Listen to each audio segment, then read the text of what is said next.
आपका ET now स्वदेश पर। मैं हूं आपके साथ पूजा त्रिपाठी और आप देख रहे हैं मिड कैप मसाला। इस शो में हमारा फोकस रहेगा मिड कैप स्टॉक्स पर। वहां पर किस तरह का एक्शन दिख रहा है, इस पर हम आगे एक करके चर्चा करेंगे और रणनीति क्या अपनाएं मिड कैप स्टॉक्स में, इस पर भी हम आगे डिस्कस करेंगे। लेकिन सबसे पहले नजर डाल लेते हैं इस वक्त के बाजार पर। और बाजार दिन के निचले स्तर पर कर रहा है कारोबार। 21,800 का लेवल बचाने की कोशिश कर रहा है, वहां से हल्की रिकवरी आई, लेकिन दिन के निचले स्तरों पर ही कारोबार हो रहा है। 200 अंक नीचे है निफ्टी। और बैंक निफ्टी की बात करें तो करीब 150 अंकों की गिरावट यहां पर भी देखने को मिल रही है। जो टॉप लूजर हैं उसमें आज ऑयल मार्केटिंग कंपनियां और एफएमसीजी स्टॉक्स में दबाव हावी है। नेस्ले है आज का टॉप लूजर 4% की गिरावट के साथ। टाटा कंज्यूमर में 3.5% की गिरावट है। बीपीसीएल 3.5% नीचे। टीसीएस, सिप्ला और डॉक्टर रेड्डीज के स्टॉक्स में भी आज हम दबाव देख रहे हैं। तो तमाम डिफेंसिव प्लेज आज कमजोरी के साथ कारोबार कर रहे हैं। वहीं मजबूती है कुछ फाइनेंशियल और ऑटो स्टॉक्स में। बजाज फाइनेंस ऊपर है 1.5%। बजाज ऑटो में करीब 1% की बढ़त है। कोटक महिंद्रा बैंक, हिंडाल्को और भारतीय एयरटेल भी मजबूती के साथ कारोबार कर रहे हैं, लेकिन करीब करीब 0.5% के आसपास की बढ़त के साथ ये सभी स्टॉक ट्रेड कर रहे हैं। अगर बाजार का एडवांस डिक्लाइन रेशियो भी देखेंगे तो वो भी नेगेटिव है और ज्यादातर स्टॉक्स लाल निशान में कारोबार कर रहे हैं। इंडेक्स स्पेसिफिक एक्शन की अगर बात करें तो मिड कैप इंडेक्स में भी आज कमजोरी है और करीब 550 अंकों का दबाव मिड कैप इंडेक्स में देखने को मिल रहा है। लगभग सभी सेक्टरल इंडेक्स लाल निशान में है। सबसे ज्यादा वीकनेस है आईटी, एफएमसीजी और पावर में, जैसा कि हमने बात की। निफ्टी बैंक थोड़ा सपोर्ट करने की कोशिश कर रहा है, हल्की रिकवरी है, लेकिन वो भी लाल निशान में ही पूरा फाइनेंशियल पैक इस वक्त कमजोरी के साथ ट्रेड कर रहा है। तो यह है इस वक्त का बाजार का एक्शन। लेकिन चलिए अब आगे बढ़ते हैं और रुक करते हैं अगले 3 घंटे के ट्रेड का। manasjaiswal.com से मानस जायसवाल भी हमारे साथ जुड़ चुके हैं, जिनसे कि हम आगे समझेंगे अगले 3 घंटे का ट्रेड।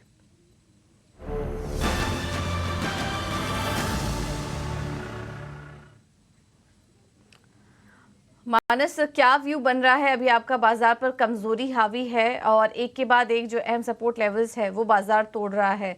और मिड कैप स्मॉल कैप में भी हम देख रहे हैं कि चौतरफा बिकवाली देखने को मिल रही है हर एक स्पेस में। क्या व्यू बन रहा है आपका बाजार पर? नमस्कार पूजा जी। तो देखिए, व्यू तो निगेटिव है। एक सपोर्ट बन रहा था 21,900 के आसपास, लेकिन निफ्टी ने उसको भी ब्रीच किया है, उसके नीचे फिसला है और अब ये 50 डे मूविंग एवरेज के नीचे भी ट्रेड करने लगा है। मेरा समझना है ये जो लोअर टॉप लोअर बॉटम्स का ट्रेंड है ये कंटिन्यू हो सकता है। कम से कम 21,600 और उसके नीचे शायद 21,400 तक के स्तर आपको देखने को मिल सकते हैं निफ्टी में। तो देखिए, यहाँ पर ट्रेंड निगेटिव है, इसलिए हर उछाल पे अपनी लॉन्ग पोजीशन से एग्जिट करने की सलाह रहेगी। और अब खरीदारी तब तक ना करें जब तक 22,125 के ऊपर की आपको क्लोजिंग देखने को ना मिल जाए निफ्टी में। तो उससे पहले आपको खरीदारी नहीं करनी है, उससे पहले ये सेल और रैलीज का ही मार्केट बना रहेगा। करंट लेवल से भी करीब 300 से 350 पॉइंट की गिरावट और देखने को मिल सकती है निफ्टी में। हालांकि बैंक निफ्टी में अभी तक उतनी वीकनेस नहीं देखने को मिल रही है। कल बैंक निफ्टी ने अपने 100 डे मूविंग एवरेज को टेस्ट किया था, वहां पर एक बाइंग इंटरेस्ट देखने को मिला है। लेकिन फिर भी यहाँ पर खरीदारी तब तक ना करें जब तक 46,800 के नीचे बैंक निफ्टी ट्रेड करता रहे। और निफ्टी के लिए क्या लेवल बताया आपने मानस? किस लेवल के ऊपर ट्रेड करें लॉन्ग साइड? तो देखिए, निफ्टी के लिए मैंने बताया कि 22,125 से पहले आपको यहाँ पर खरीदारी नहीं करनी है। उससे उससे पहले हर उछाल पे आपको बिकवाली करने की सलाह रहेगी। जी जी, तो हर उछाल पर बिकवाली करके चलिए। फ्रेश एंट्री की सलाह नहीं दी जा रही है जब तक 22,125 के ऊपर की क्लोजिंग दिखाई नहीं देती है, तब तक यहाँ पर खरीदारी करने की सलाह नहीं है। बाजार और यहाँ से टूट सकता है, ये सलाह हो गई निफ्टी पर। और बैंक निफ्टी में भी 46,800 के ऊपर की क्लोजिंग पर आप नजर रखिए। चलिए, ये तो बात हो गई इंडाइसेस की। मानस, इसके अलावा स्टॉक स्पेसिफिक आइडियाज क्या होंगे आपकी तरफ से? जी, तो देखिए, क्योंकि मेरा जो व्यू है वो थोड़ा सा बेरिश साइड पे है, इसलिए दो सेल रिकमेंडेशन है। पहला तो टाटा कंज्यूमर में, जहां पर लोअर टॉप लोअर बॉटम्स का स्टॉक ने कंफर्मेशन दिया है।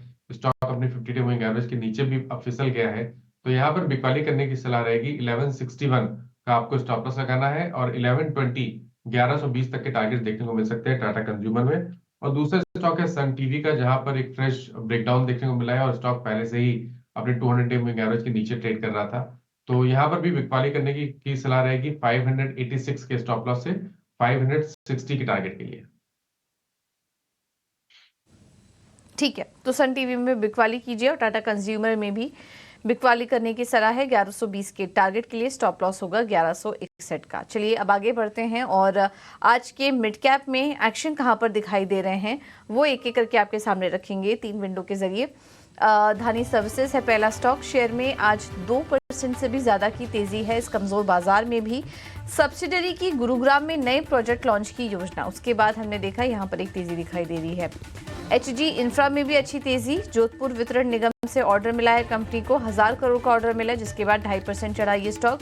और आज के कमजोर बाजार में जेबीएम ऑटो में भी शानदार तेजी है, बड़ा ऑर्डर मिला है 1390 बसों के लिए 7,500 करोड़ का ऑर्डर मिला है जिसके बाद करीब 6% तक की तेजी यहाँ पर भी देखने को मिली।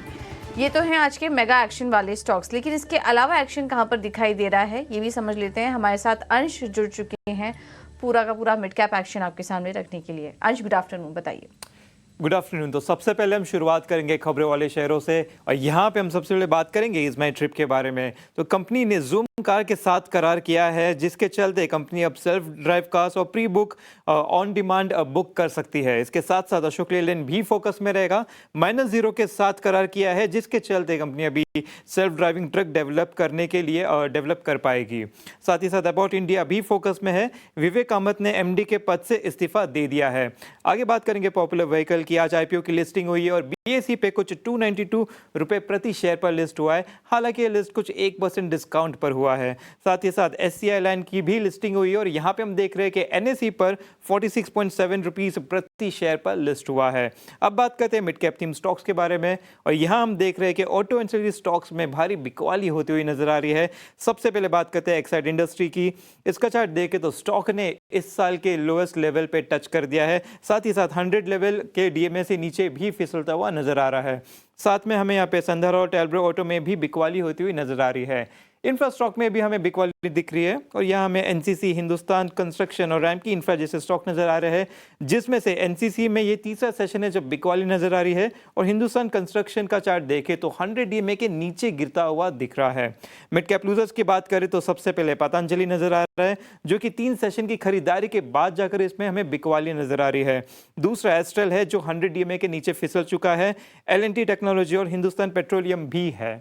हिंदुस्तान पेट्रोलियम का भी अगर चार्ट देखें तो पिछले एक महीने में स्टॉक ने करीबन 22% का डाउन मूव दे दिया है। ठीक है, तो भारी बिकवाली यहाँ पर मिड कैप स्टॉक्स में और बिकवाली कंटिन्यू होते हुए नजर आ रही है। थैंक यू अंश आपका ये पूरा अपडेट लाने के लिए। इसमें एक बार फोकस करते हैं इंफ्रा स्टॉक्स पर। एनसीसी, एचसीसी, रैम की इंफ्रा, आईआरबी इंफ्रा जैसे स्टॉक्स भी टूट रहे हैं। काफ़ी अच्छी तेज़ी इंफ्रा स्टॉक्स में देखी गई थी लेकिन अब सेलिंग प्रेशर हावी है और कोई भी मिड कैप स्पेस अछूता नहीं रह गया है और ऐसा ही कुछ दबाव हम इंफ्रा शेयरों में भी देख रहे हैं। मानस, क्या व्यू बन रहा है आपका इंफ्रा स्टॉक्स पर? अभी सेलिंग प्रेशर और देख रहे हैं या फिर इस गिरावट में कई मौके देख रहे हैं आप एंट्री करने के लिए? मेरे ख्याल से अभी वेट करना बेहतर रहेगा क्योंकि अगर हम इंफ्रा स्टॉक्स की बात करें तो ज्यादातर stocks lower top lower bottoms बना रहे हैं और ज्यादातर स्टॉक अपने 20 डे और 50 डे मूविंग एवरेज के नीचे ट्रेड कर रहे हैं। शायद यहाँ पर गिरावट बढ़ सकती है। मैं स्पेशली एनसीसी की बात करूंगा जहां पर स्टॉक अपने 20 डे मूविंग एवरेज के और 50 डे मूविंग एवरेज के नीचे ट्रेड कर रहा है। लोअर टॉप लोअर बॉटम बन रहे हैं। मेरे ख्याल से यहाँ पर 190 तक के टारगेट्स देखने को मिल सकते हैं नीचे के साइड पे। तो कभी कोई उछाल मिले तो बिकवाली करने की कोशिश करिए और अब खरीदारी केवल 235 रुपए के ऊपर करनी चाहिए। 235 के ऊपर निकले तब यहाँ पर एंट्री करने की सलाह। लेकिन आज इस कमजोर बाजार में भी कुछ स्टॉक्स खबरों के चलते एक्शन में हैं और इसमें धानी सर्विसेज 2.5% ऊपर ये स्टॉक कारोबार कर रहा है। 37 के आसपास ट्रेड कर रहा है। हालांकि पिछले एक आध महीने में स्टॉक टूटा भी काफ़ी, करीब 14% की गिरावट भी यहाँ पर देखने को मिली है। मानस जी, कैसा चार्ट लग रहा है आपको धानी सर्विसेज का? मौजूदा स्तर पर क्या एग्जिट कर ले जो ट्रेडर्स थे पहले ही, क्योंकि काफ़ी नुकसान भी हो चुका है उनको स्टॉक्स में? तो देखिए कोई खास ट्रेंड नहीं दिखता है। नीचे की तरफ 33 रुपए के आसपास सपोर्ट दिखता है, ऊपर की तरफ 45 पे एक रेजिस्टेंस है। तो जब तक इस रेंज के बाहर नहीं निकलेगा इस पे कोई डायरेक्शनल कॉल लेना मुश्किल है। बट अगर आपके पास लॉन्ग पोजीशन है तो आप 33 रुपए के स्टॉप लॉस से बने रह सकते हैं। फ्रेश खरीदारी 45 रुपए के ऊपर ही करेंगे। ठीक है, तो ये है सलाह धानी सर्विसेज पर। 45 रुपए के ऊपर निकले तब यहाँ पर फ्रेश खरीदारी कीजिए, फिलहाल कोई ट्रेड अवॉइड करें।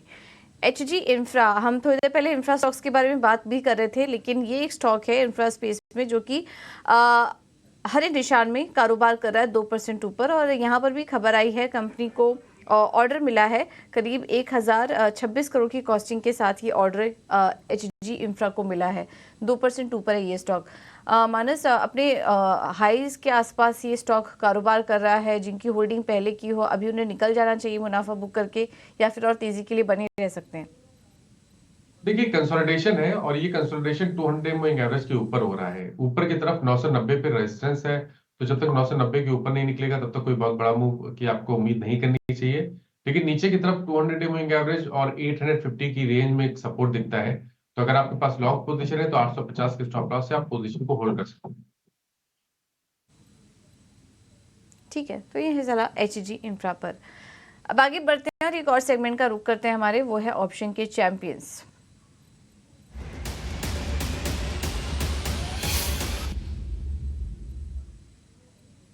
हमारे साथ रणनीति बताने के लिए JM फाइनेंशियल सर्विसेज के अक्षय भागवत जुड़ चुके हैं। अक्षय जी, थैंक यू सो मच समय देने के लिए। बताइए क्या रणनीति होगी आपकी तरफ से? जी, गुड आफ्टरनून। तो आज ऑप्शंस के चैंपियन के लिए स्टॉक चुना है। स्टॉक का नाम है HDFC लाइफ।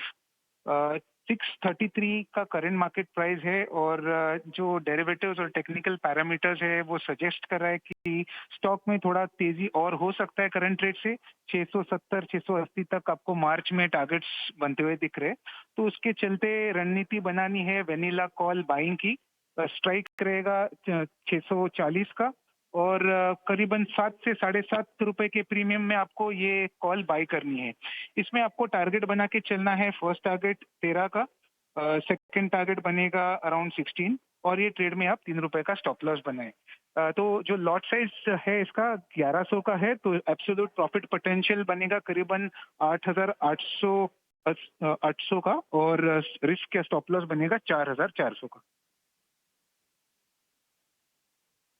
तो ये मुनाफा और नुकसान भी आपको बता दिया है। इसमें अधिकतम मुनाफा 8,800 का हो सकता है, नुकसान 4,400 का हो सकता है। HDFC लाइफ 0.5% नीचे, यहाँ पर आप 600 की कॉल खरीद सकते हैं 3 रुपए के स्टॉप लॉस के साथ। ऊपर की तरफ 13 से 16 रुपए के टारगेट्स भी आ सकते हैं। एक सभी का रिस्क डिस्क्लोजर भी आपके लिए चला देते हैं। अगर आप ऑप्शन में ट्रेड कर रहे हैं तो लेवल्स का ध्यान रखिए, अपने स्टॉप लॉसेस का ध्यान रखिए। IPO एक्शन आपको दिखा देते हैं लिस्टिंग का। SCI लैंड एंड एसेट्स की डीमर्जर के बाद आज लिस्टिंग हुई है। लिस्टिंग को लेकर कंपनी के CMD कैप्टन BK त्यागी से हमारी सहयोगी अनुराग शाह ने खास बातचीत की। आइए आपको सुनवा देते हैं। बहुत बहुत बधाई सर आपको आज लिस्टिंग के लिए SCI लाल की। इसको किस तरह से देखते हैं, कितना बड़ा डेवलपमेंट है? जो वैल्यू अनलॉकिंग की हमेशा चर्चा होती थी, तो ये उम्मीद से ज्यादा है, उम्मीद से कम? ये आज जो है शेयर से स्टार्ट हुए हैं और दर्शकों के लिए, जितने भी इन्वेस्टर्स हैं उनके लिए एक बहुत बड़ी अपॉर्चुनिटी इस कंपनी में है। बहुत सारा हिडन वैल्यू इसमें है। स्पेशली जो हमारे रियल एस्टेट हैं कंपनी के, बुक वैल्यू और एक्चुअल मार्केट वैल्यू, इसमें बहुत जबरदस्त डिफरेंस है। ये हमारे इन्वेस्टर शेयर मार्केट उसे जो है जल्दी से एनालाइज करेगी और शेयर प्राइस में रिफ्लेक्ट भी। सर, एक और चीज आपसे समझना चाहता हूं, तो जो निवेशक है वो जानना चाहते हैं कि रेवेन्यू मॉडल जो है वो किस तरह का होगा, क्योंकि नॉन कोर असेट से जुड़ी हुई कंपनी लिस्ट हुई है। ये देखो जो नॉन कोर असेट SCI के थे वो आज की डेट में कोर असेट SCI लाल के हैं। तो उन पे मुख्य केंद्र, मुख्य फोर्स थ्रस्ट उन पे रहेगा और उससे जो है रेवेन्यू जो है जो बोर्ड है, जो management team with the control direction of ministry, ये सारे के सारे जो अब रिसोर्सेज जो पहले आइडल पड़े थे, अब वो जो है बिजनेस में पार्टिसिपेट करेंगे और उनसे रेवेन्यू डेफिनेटली जनरेट होगा। और सर, रेंटल में कौन सी प्रॉपर्टीज होगी रियल एस्टेट की जहां से रेवेन्यू ज्यादा जनरेट होगा? हाँ, मेनली हमारा MTI है as a training institute, head office है, प्राइम लोकेशन है और बॉम्बे और कलकत्ता हमारे प्राइम प्रॉपर्टीज हैं, फ्लैट्स हैं। सो उनकी सबकी वैल्यू बहुत जबरदस्त है मार्केट में, रियल एस्टेट में। तो इनसे काफी जो है रेवेन्यू कंपनी को मिलने वाला है। और सर, क्या अर्थ डाइवर्सिफिकेशन भी दिखेगा आगे चल के, जिस तरह से? जरूर दिखेगा। किस तरह से? नई प्लान इसमें जो आएंगी, अभी बोर्ड और एज ए मैनेजमेंट टीम जो है थोड़ा इस पर जो चर्चा होगी और उसके बाद में नियर फ्यूचर में जरूर जो है कुछ ना कुछ प्लान आपके सामने। सर, और बॉल पर फिगर आप बता सकते हैं कि रेवेन्यू कितना जनरेट हो सकता है सालाना? उसके लिए कहना अभी थोड़ा मेरे लिए गलत होगा इस स्टेज। और सर, आप ही इसकी जिम्मेदारी संभालेंगे क्योंकि नई जिम्मेदारी हमारी टीम को दी हुई है, जो SCI के CMD और SCI के फंक्शनल डायरेक्टर हैं और ये भारत सरकार का निर्णय है। उसके आगे देखना है क्या डिसीजन है। सर, आखिरी सवाल मेरा होगा सर, जो डीमर्जर है वो कानूनी तौर पे पूरा हो गया है और क्या जमीनी तौर पे भी पूरी प्रक्रिया एकदम पूरी होगी या कुछ और वक्त लगेगा? कुछ प्रॉपर्टीज के रजिस्ट्रेशन अभी होना बाकी है, वो प्रोसेस एडवांस स्टेज में है, वो जल्दी हो जाएगा। पर कानूनी तौर पे एससीए, ये सारी प्रॉपर्टी आज की डेट में एससीए लाल की प्रॉपर्टीज। तो ये हमारी बात हो रही थी एससीआई के टॉप मैनेजमेंट, उनके सीएमडी के साथ हमारी बातचीत हुई थी, जो कि हम आपको सुनवा रहे थे। आज डीमर्जर के बाद एससीआई लैंड एंड एसेट्स की लिस्टिंग हुई, जिसको कि काफ़ी सुस्त रिस्पांस मिला। अब आगे बढ़ते हैं और कुछ और भी स्टॉक्स पर चर्चा करेंगे। और आज हम देख रहे हैं कि कुछ और भी स्टॉक्स में तेज़ी है खबरों की वजह से। जीबीएम ऑटो में भी आज अच्छी तेज़ी है। 1390 बसों के लिए कंपनी को ऑर्डर मिला। ऑर्डर की जो वैल्यू है वो 500 करोड़ की है, जिसके चलते आज हम इस स्टॉक में भी तेजी देख रहे हैं, जेबीएम ऑटो के स्टॉक में। हालांकि कुछ ऑटो एंसिलरी स्टॉक्स आज कमजोर है, लेकिन इस स्टॉक में अच्छी तेजी है इस खबर के आने के बाद। क्या लेवल्स आगे आप देख रहे हैं जेबीएम ऑटो में, मानस? तो देखिए, जेबीएम ऑटो ने अपने 20-डे मूविंग एवरेज को रीगेन कर लिया है। तो जो नया टारगेट होगा वो 21,050 के आसपास होगा। और अगर किसी के पास लॉन्ग पोजीशन है तो आप बने रहिए, लेकिन स्टॉप लॉस को रिवाइज करके 1949 कर लें। 1949 का स्टॉप लॉस अब आप कर लीजिए अगर आपके पास है तो। रिवाइज्ड स्टॉप लॉस के साथ बने रहने की राय आपको दी जा रही है जेबीएम ऑटो में। इसके अलावा कुछ और स्टॉक्स में भी आज अच्छी तेज़ी देखने को मिल रही है। त्रिवेणी टरबाइन का स्टॉक भी आज ऊपर है, करीब 6% की तेज़ी त्रिवेणी टरबाइन के शेयर में भी आज हम देख रहे हैं। तो आज का बजिंग स्टॉक भी है ये मिड कैप स्पेस में। मानस, क्या सलाह होगी आपकी? त्रिवेणी टरबाइन में 6% ऊपर ये स्टॉक आज के कमज़ोर बाजार में कारोबार कर रहा है और 504 का लेवल जो हाई है वो भी आज छुआ। अब अगले टारगेट आप क्या देख रहे हैं? स्तरों पर फ्रेश एंट्री की सलाह देंगे? तो देखिए, यहाँ पर ऐसा लग रहा है कि कंसोलिडेशन के बाद स्टॉक तैयार है एक फ्रेश ब्रेकआउट के लिए। और ये जो कंसोलिडेशन था ये 50-डे मूविंग एवरेज के ऊपर हो रहा था। वॉल्यूम्स काफी बेहतर है, तो मेरे ख्याल से अब स्टॉक कोशिश करेगा अपने प्रीवियस हाई जो कि 518 है उसको ब्रेक करके 535 की तरफ जाने के लिए। तो लॉन्ग पोजीशन में बने रहिए, स्टॉप लॉस को रिवाइज करके 474 कर लें।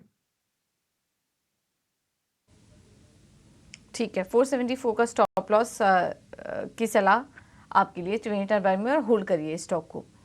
कुछ और ऑटो एंसिलरी स्टॉक्स पर भी चर्चा कर लेते हैं। एक्साइड इंडस्ट्रीज, सांधार, टालब्रोज ऑटो, यहाँ पर वीकनेस है आज। कुछ स्टॉक में हमने चर्चा की, वहाँ पर तेज़ी भी थी, लेकिन इन तमाम स्टॉक्स में आज वीकनेस देखने को मिल रही है। तो काफ़ी मिक्स्ड सा कारोबार हो रहा है ऑटो एंसिलरी स्पेस में।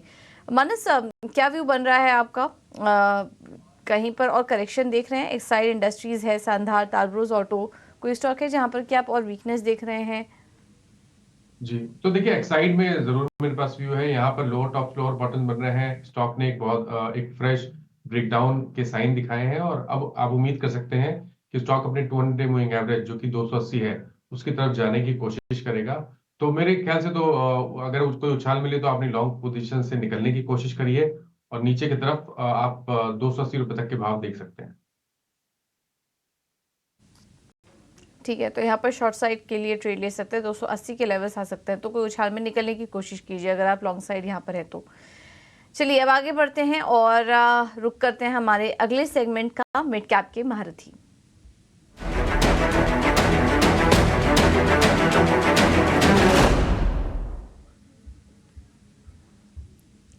मिड कैप के महारथी शेयर बताने के लिए आज हमारे साथ हैं हेम सिक्योरिटी से आस्था जैन। आस्था, थैंक यू सो मच समय देने के लिए। बताइए कौन से स्टॉक पर नजर है आपकी? गुड आफ्टरनून पूजा। देखिए, पसंद आता है सोलार इंडस्ट्रीज, खरीदारी करने की सलाह रहेगी। थोड़ा डिप आता है तो बाइंग करेंगे तो बेटर रहेगा, क्योंकि मार्केट्स अभी वॉलेटाइल है, इसलिए मैं डिप्स पे खरीदारी करने की सलाह देती हूँ। अराउंड द लेवल ऑफ 8500 8400 के आसपास आता है। टारगेट इसमें 9700 का इनिशियल रहेगा और समय सीमा 1 महीने की रहेगी, क्योंकि मार्केट्स में अभी थोड़ा सा मूड माहौल थोड़ा सेंसिटिव है। इस कंपनी की अगर हम बात करें तो बेसिकली बल्क एक्सप्लोजिव भी बनाते हैं, पैकेज्ड एक्सप्लोजिव्स भी बनाते हैं, जो कि अलग अलग तरह की इंडस्ट्री में काम में आते हैं, जिसमें आपका माइनिंग हो गया, इंफ्रास्ट्रक्चर हो गया, कंस्ट्रक्शन हो गया। देखा जाए तो कंपनी का major part of revenue that is 76% explosive से आता है। कुछ पार्ट इनिशिएटिंग सिस्टम से आते हैं और ऑफ लेट डिफेंस से भी अब कंपनी के रेवेन्यूज आने लगे हैं। कंपनी की अगर हम यहाँ पे बात करें तो शानदार कंपनी है, फाइनेंशियल परफॉर्मेंस बढ़िया है और अभी इनका ऑर्डर बुक काफी ज्यादा स्ट्रांग हुआ है।